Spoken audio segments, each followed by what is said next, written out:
Daniel and Sophia Miller looked like the perfect couple, new parents in a quiet suburban neighborhood, smiling for photos with their newborn daughter. But behind those smiles was a chilling secret. While Sophia cherished her new role as a mother, Daniel was quietly planning her death, turning something as innocent as her morning bowl of cereal into a weapon of murder. Daniel and Sophia Miller were the kind of couple people admired from a distance. They had a small but beautiful house in a quiet suburban neighborhood where children played in the yards, and neighbors waved as they drove by. To everyone who knew them, they seemed to embody the perfect picture of stability and love. Daniel was steady and calm, a man who spoke softly but carried himself with confidence.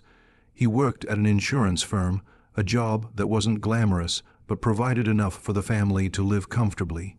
Sophia was warm, approachable, and full of life. She had always been the type of person who lit up a room with her presence. After giving birth to their daughter Grace, her joy seemed to grow even more. She embraced motherhood with every part of her being, often walking around the neighborhood, pushing the stroller, smiling at strangers, and telling friends she had never felt so complete.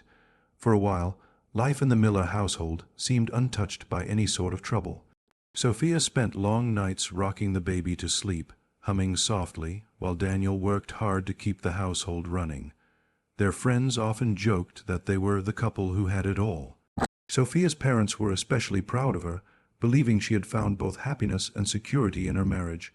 Neighbors often commented on how lucky Sophia was to have a husband who appeared so reliable and devoted. But the reality behind closed doors was different. The arrival of baby Grace, while joyful for Sophia, became a turning point for Daniel. He was not prepared for the change that fatherhood demanded.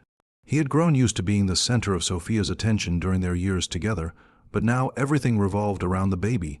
Every conversation, every plan, every moment of Sophia's day seemed to circle back to Grace. The late-night feedings, the crying, the constant care all consumed Sophia, and Daniel felt himself slowly pushed into the background. Financial stress only made things worse. With medical bills from the pregnancy and the added costs of raising a child, Daniel found himself growing anxious. At work, he was restless and irritable, unable to focus. Coworkers began to notice that the dependable man they knew was changing. He spent longer hours away from home, often claiming he was working late. But in reality, he would sit alone in coffee shops, scrolling aimlessly through his phone and resenting the life waiting for him at home. He was too proud to admit he was struggling and too selfish to seek help. Sophia, meanwhile, carried on without any suspicion of her husband's growing bitterness. She often posted photos of Grace on social media, captioning them with words of gratitude for her little family. She believed she was building a life worth cherishing, never imagining that her husband's heart was turning cold. Friends who visited the house noticed Sophia glowing with maternal pride, rocking her daughter in her arms, while Daniel sat quietly in the corner, his expression unreadable. To them, it looked like the exhaustion of a new father. To Daniel, it was the slow erosion of the life he thought he wanted. What made it even more unsettling was the contrast between the way others viewed their life and the way Daniel experienced it. On the outside, they were envied. On the inside, Daniel felt trapped. He began to view his responsibilities as chains rather than blessings. Every time Sophia spoke about their daughter's future, about schools, birthdays, and milestones, Daniel's chest tightened with resentment. What had once seemed like a dream was beginning to feel like a prison, and while Sophia continued to see her marriage as a strong foundation for her family, Daniel was already imagining ways to break free from it. Daniel's unease began as a quiet whisper in his mind, something he thought he could ignore. But as the weeks passed, that whisper grew louder, feeding into every thought and action. Each morning he watched Sophia with Grace in her arms, her face glowing with maternal pride, and instead of love he felt a stab of resentment. The house that once felt like a sanctuary now seemed like a cage.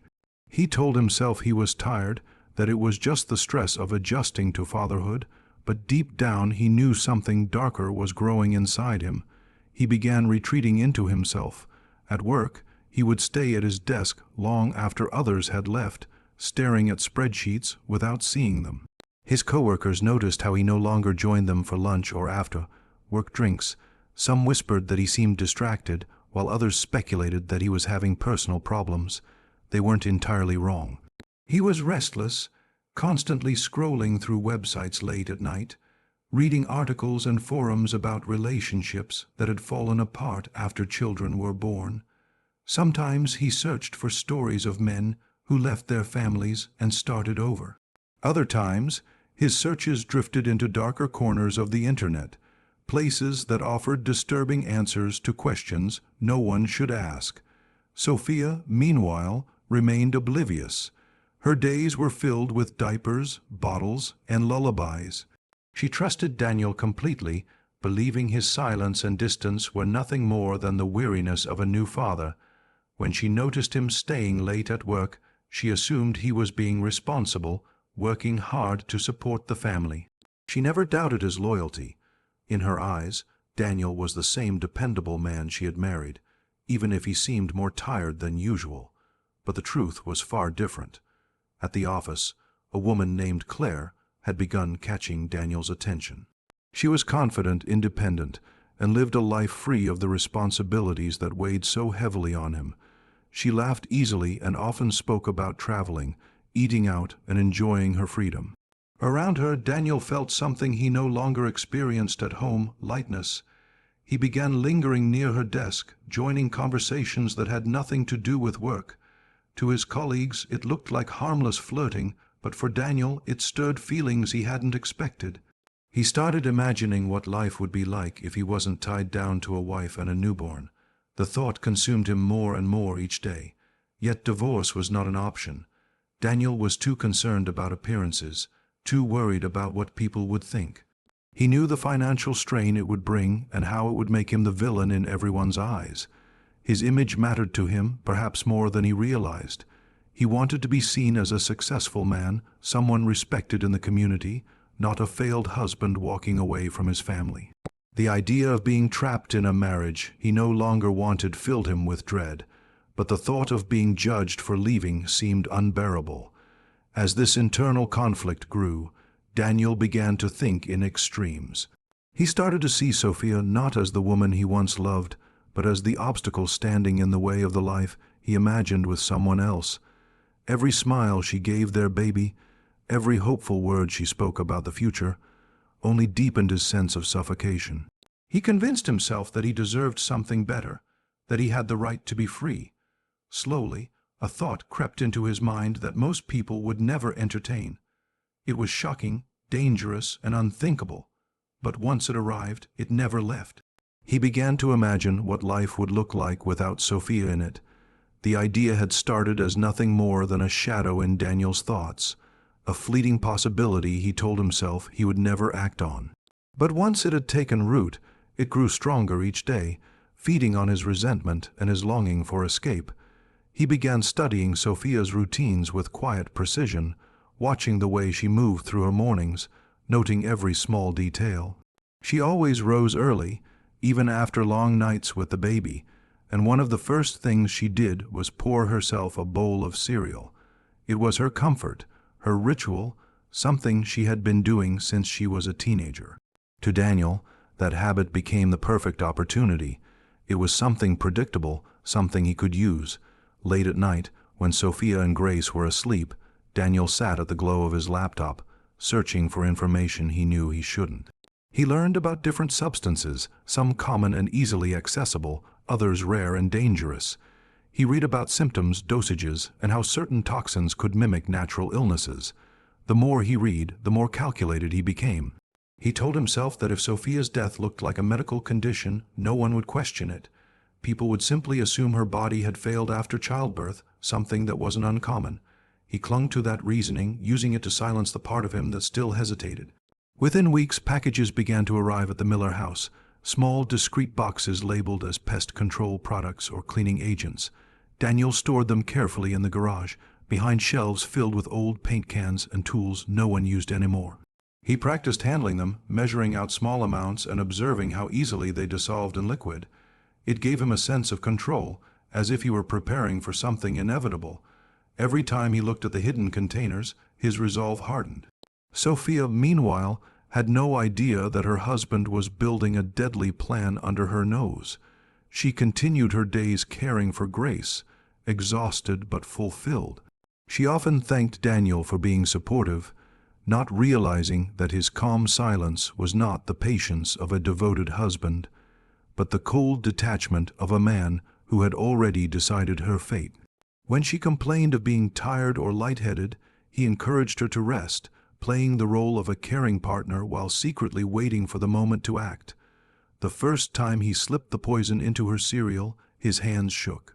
He told himself it was only a test, that the amount was too small to cause any real harm. But when Sophia complained later of stomach pain and nausea, Daniel knew it was working.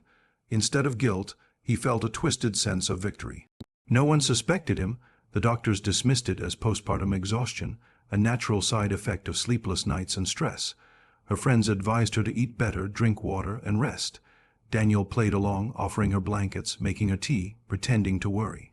Over the next days, he increased the dosage in small increments, careful not to make it too obvious. Sophia's health declined gradually, just as he had planned. She looked pale, weak, and constantly fatigued. She began missing visits with friends, too tired to leave the house. Every symptom she experienced seemed to confirm Daniel's belief that he had designed the perfect plan. In his mind, it was only a matter of time before she slipped away completely, and with her gone, his freedom would finally be within reach. Emma had always been protective of her younger sister. From the moment Sophia became a mother, Emma made it a point to visit regularly, bringing groceries, folding laundry, and giving her sister a chance to rest. It was during these visits that she began to notice something unsettling. Sophia's energy seemed to drain more with every passing week. Her skin looked pale, her hands trembled, and she often clutched her stomach in discomfort. At first, Emma assumed it was simply the exhaustion that came with caring for a newborn, but soon the pattern became too clear to ignore. The decline always seemed to follow the same rhythm. Warnings were the worst. Emma paid closer attention. She noticed that Sophia often grew ill shortly after breakfast, particularly on days when Daniel prepared her cereal. At first, Emma dismissed the thought, scolding herself for being paranoid. Daniel had always been seen as a steady, dependable husband. He was quiet but attentive, and he never raised his voice. Still, Emma couldn't shake the unease in her chest. Each time she sat in the kitchen during breakfast, her eyes wandered to Daniel's hands as he lingered by the cupboard, his movements just a little too careful, too deliberate. Her suspicion deepened one morning when Sophia pushed her bowl aside halfway through eating, groaning in pain. Daniel brushed it off as stress, telling Emma that postpartum women often had digestive issues, but the look in his eyes, calm and rehearsed, struck Emma as strange. It wasn't the look of a worried husband. It was something colder, something detached. Emma decided she needed answers. Without telling anyone, she encouraged Sophia to get more thorough medical testing. Sophia hesitated, brushing off her sister's concerns, but eventually agreed. When the results came back, they showed traces of a toxin that could not be explained by fatigue or stress. The doctor, alarmed, asked whether Sophia could have been exposed to contaminated food or chemicals. Sophia was confused, but Emma's unease sharpened into certainty. Something was terribly wrong inside that house. Emma took her concerns to the authorities. At first, detectives were cautious. Daniel had no criminal record, no history of violence, and on the surface, the Millers seemed like any other young family. But the test results could not be ignored. Investigators began discreetly monitoring the situation, installing a hidden camera in the kitchen under the pretense of a household maintenance visit. They needed evidence before making any accusations, and they didn't have to wait long.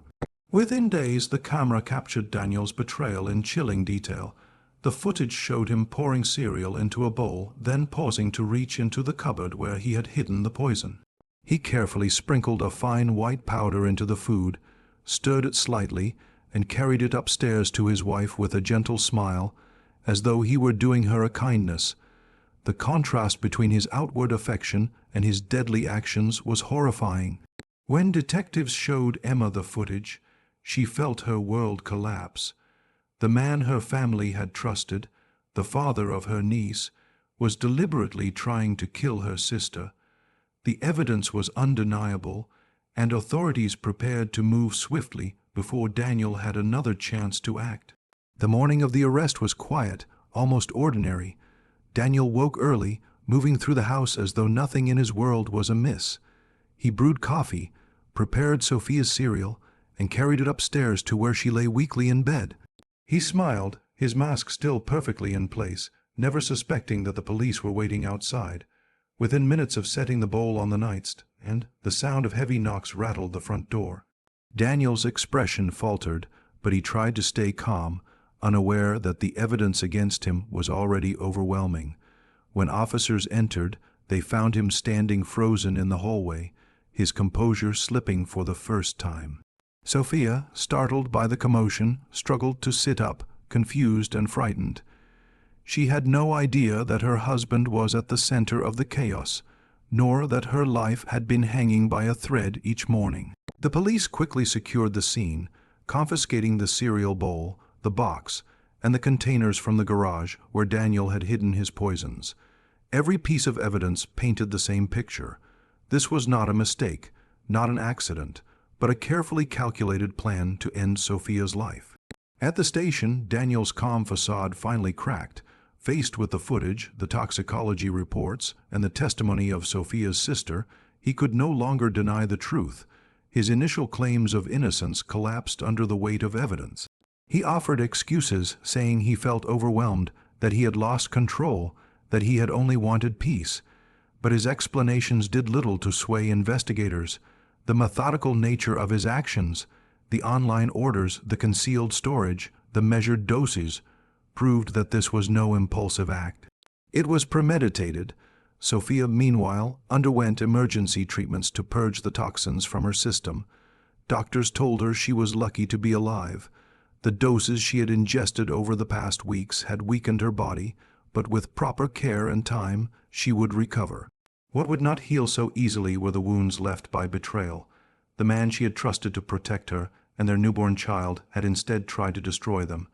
The realization left her shaken, her sense of safety shattered beyond repair. The trial drew widespread attention. Neighbors who once praised the Miller family now crowded outside the courthouse, struggling to reconcile the quiet man they thought they knew with the attempted murderer described by prosecutors. Inside the courtroom, the evidence played out piece by piece. The hidden camera footage was shown to the jury, leaving them visibly disturbed. Sophia sat in the gallery, pale but resolute, holding her sister's hand as she listened to the details of how close she had come to death. When the verdict was read, there was no suspense. Daniel was found guilty of attempted murder and sentenced to life in prison. The community that once admired him now spoke his name with disgust, a cautionary tale of how evil can hide behind the most ordinary of masks. Sophia, though scarred, chose to focus on her daughter, vowing to raise Grace in a home filled with safety and love. Emma remained by her side, the sister whose instincts had saved her life. In the end, the story of the Millers became more than a headline.